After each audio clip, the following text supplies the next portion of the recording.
Hey guys, what's up? Welcome to my channel or welcome back to my channel. I don't know when it is that you're watching this video, but for me, it is Sunday, May 3rd, and I am just so pumped that it's May. Now, why am I so excited that it's May? No, it's not because my birthday is in a month. Now that I think about it, my birthday is coming up and I'm turning 27, and I'm definitely not excited about that. And somebody is bound to write me and tell me that 27 is not even old, but for me, it is so old, it feels like 27 just sounds old. Anyways, I'm not excited about that. I'm not excited that it's almost summer. I'm so pumped because May is Mental Health Awareness Month. And I'm so excited about that for a number of reasons. First of all, I am a mental health advocate. A few years ago, I switched from using social media just for fun and entertainment to really utilizing all of my social media platforms to try to bring as much awareness as possible. I just talk about mental health issues, I tell my story, and I try to connect with as many people as possible, and hopefully I can just reach one person out there and let them know that they are not alone in this battle. If you suffer with any sort of mental illness, you know that it's like a constant battle against your own mind, and I just want to let one person know that they're not alone in that battle. And I'm just so stoked that the Mental Health America organization gave the whole month of May the title of Mental Health Awareness Month. That just gives the whole world a chance to recognize mental health as being so important. Now, I know I'm super pumped, but today's video is going to be a little bit more of a serious topic, and it's something that I've never talked about before. But on my Instagram and my Facebook, I asked what people would like to see from me video-wise, and I wanted it to be a mental health topic. And one of the responses was to talk about PTSD, which is post-traumatic stress disorder. Now, what is PTSD?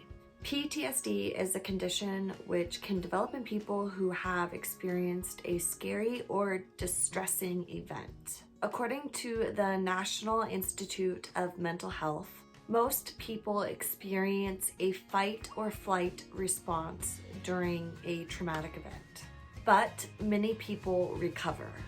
Those who keep experiencing those symptoms after the traumatic event are typically diagnosed with PTSD. These people may live in a state of constant fear or experience stress even when there is no immediate danger. PTSD symptoms may include, but are not limited to, re-experiencing the event in flashbacks or bad dreams, or in frightening thoughts, avoiding people or places, or avoiding thoughts and feelings related to that traumatic event. Arousal and reactivity symptoms include being easily startled, feeling really tense, difficulty sleeping, and having outbursts. Now, as a mental health advocate, I've discussed a ton of different topics regarding mental health issues. I have a few diagnoses myself, and those include chronic depression, chronic anxiety, insomnia, OCD, and PTSD. PTSD is something that I've discussed quite a bit with my counselor. I am of the opinion that my PTSD symptoms are pretty minor, but it has been something that's been discussed with my healthcare professionals. So I'm actually really happy to be making this video and talking about it because I came across some information when I was doing some research before this video that I wasn't even aware of.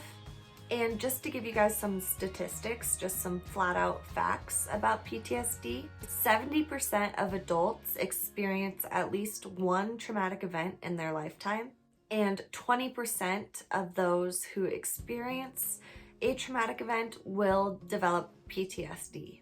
About 8 million adults in the United States have reported PTSD in any given year, and that is 3.5% 5% of United States Americans who are adults that have reported the PTSD. And 1 in 13 people will develop PTSD in their lifetime. So although these numbers are not quite as high as compared to like depression and anxiety, they still are pretty darn high. One thing that I wanted to talk about is that a lot of people, when they hear PTSD, they instantly just think of veterans who have experienced war. But obviously, myself being somebody who is not a veteran, I've never experienced being in any sort of war, and I have PTSD, and it's pretty darn common. So yeah, I'm just really happy to be talking about this. So treatment for PTSD is usually medication or therapy or both of them combined. And I wanted to share with you guys the different forms of therapy that they utilize for PTSD. I found it really interesting when I was researching. Most of these I had never heard of before. The first one is cognitive processing therapy.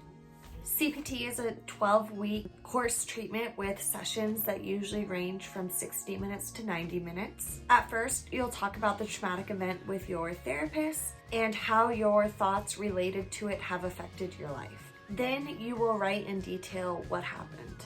This process helps you examine how you think about your trauma and figure out new ways to live with it. The second one is prolonged exposure therapy. If you've been avoiding things that remind you of your traumatic event, PE will help you confront them. It involves 8 to 15 sessions that are usually 90 minutes long. Early on in treatment, your therapist will teach you breathing techniques that help you work through your anxiety when you are thinking about your traumatic event. Then you will make a list of things that you've been avoiding and learn how to confront them one by one. Later, you'll recount the traumatic event to your therapist. Then you will go home and listen to a recording of you telling what you had told your therapist. The third one is eye movement desensitization and reprocessing. With EMDR, you might not have to tell your therapist about your experience. Instead, you concentrate on it while you watch your therapist as they're doing something or talking about something. The goal is to be able to think about something positive while you remember the trauma. With EMDR, there are usually 3 months of 90-minute sessions. And the last one is stress inoculation training. SIT is a form of CBT. You can do it by yourself or in a group. You won't have to go into detail about what happened. The focus is more on changing the way you deal with the stress from the traumatic event. You might learn massage or breathing techniques and other ways to stop negative thoughts by relaxing your body and your mind. Sorry guys, I switched up my camera angle to follow the direct sunlight. And thank you for sticking with me when I had some issues pronouncing some of those therapy techniques. But that is pretty much all I've got on PTSD. If you guys are interested in a video where I talk about my experience with PTSD, I would be more than happy to make that for you guys. But the whole point, or the main point that I wanted to get across in this video is that just like depression and anxiety and all the other mental health issues, PTSD doesn't have a look. Anyone can suffer with PTSD. Just because I'm not a veteran and I haven't gone through the traumatic event of being in a war does not mean that it's not possible for someone like me to have PTSD. So this month, I'm just asking you guys to keep in mind that it's Mental Health Awareness Month.